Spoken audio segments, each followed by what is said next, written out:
Assalamualaikum warahmatullahi wabarakatuh. Selamat sore sahabat-sahabatku semua, khususnya para saskaberku, apa kabar? Saya berharap semua saskaberku selalu dalam lindungan Allah Subhanahu wa Ta'ala, dimurahkan rezekinya, dipanjangkan umurnya, dan diberikan kesehatan baik lahir maupun batin. Amin amin ya robbal alamin. Dan untuk yang baru mengklik video saya ucapkan salam kenal. Nama saya Ibu Serika. Mohon bantuannya untuk subscribe channel YouTube saya ya. Terima kasih banyak. Hal-hal apakah yang tidak boleh dilakukan oleh seorang anak perawan? Bahasa zaman dulunya pamali. Jadi pada kesempatan sore hari ini saya ingin membawakan hal-hal apa saja yang menjadi pantangan bagi anak perawan dan apa akibatnya. Hal-hal yang menjadi pantangan anak perawan yaitu: 1. Anak perawan tidak boleh mandi di waktu maghrib. Jadi usahakan mereka mandi pada jam 5 sore sebelum maghrib. Jangan menjelang maghrib. Karena apa? Pada waktu maghrib pergantian dari terang ke gelap, siang ke malam, biasanya di dalam kamar mandi sering bersemayam makhluk-makhluk astral. Dan itu akan melihat apabila ada anak perawan mandi di waktu maghrib. Dan takutnya makhluk astral itu akan jatuh cinta kepada anak perawan tersebut. Yang kedua, jangan membuang bekas pembalut sembarangan sebelum dibersihkan. Jadi apabila seorang anak perawan lagi haid, sebelum membuang pembalut, mereka harus membersihkan terlebih dahulu pembalut tersebut. Karena apa? Takutnya makhluk astral akan menghisap darah anak perawan tersebut, karena menurut mereka darah anak perawan itu manis.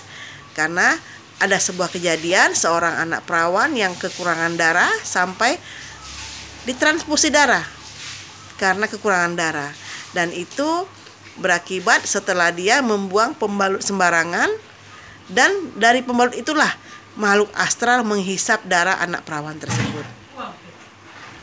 Yang ketiga, anak perawan tidak boleh duduk di pinggir pintu. Karena kata orang tua zaman dahulu, kalau anak perawan duduk di depan pintu menghalangi orang masuk, itu akan jadi perawan tua.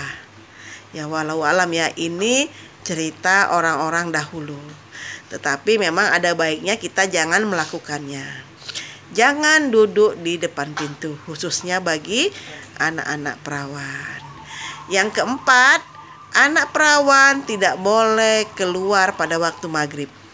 Karena ditakutkan waktu maghrib itu kembali makhluk-makhluk astral banyak berkeliaran di luar rumah.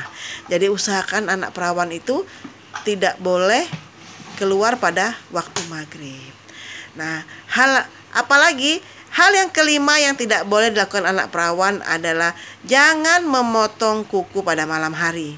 Dan itu pun tidak baik. Karena pada malam hari itu kuku yang kita potong itu jika kita buang sembarangan, maka itu akan mengundang hal-hal yang tidak diinginkan. Jadi itulah beberapa hal yang tidak boleh dilakukan oleh seorang anak perawan. Hal-hal yang pamali bila dilakukan, karena akan mengundang hal-hal mistis seperti itu. Dan juga khusus anak perawan harus menjaga perilaku yang baik. Tidak boleh berkata kasar, terutama kepada lawan jenisnya. Karena banyak sekali kejadian seorang wanita, anak perawan, anak gadis yang berkata-kata kasar kepada laki-laki, baik itu dalam hal pertemanan atau percintaan. Karena sering laki-laki yang merasa sakit hati itu akan mempelet anak perempuan tersebut sehingga sampai tergila-gila. Bahkan pernah kejadian seorang anak perawan yang dipelet oleh seorang laki-laki itu mengalami gila. Jadi itu tidak boleh dilakukan.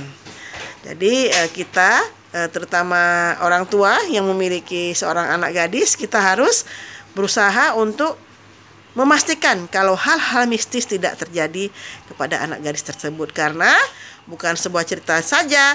Sering terjadi anak perawan yang menjadi perawan tua, tidak menikah sampai 50 tahun, atau dibuat oleh laki-laki menjadi gila, itu banyak. Jadi kita harus menasihati anak perawan kita, anak gadis kita agar berlaku sopan santun. Dan juga harus melakukan sholat 5 waktu, karena sholat adalah benteng dari hal-hal mistis yang bisa saja terjadi kepada mereka. Jadi itulah yang bisa saya bawakan pada sore hari ini tentang hal-hal apa saja yang tidak boleh dilakukan oleh anak perawan, baik itu karena mitos, tetapi ada baiknya jangan dilakukan ya, walaupun hanya mitos. Terima kasih atas perhatiannya. Mohon bantuannya untuk subscribe channel YouTube saya. Terima kasih. Assalamualaikum warahmatullahi wabarakatuh.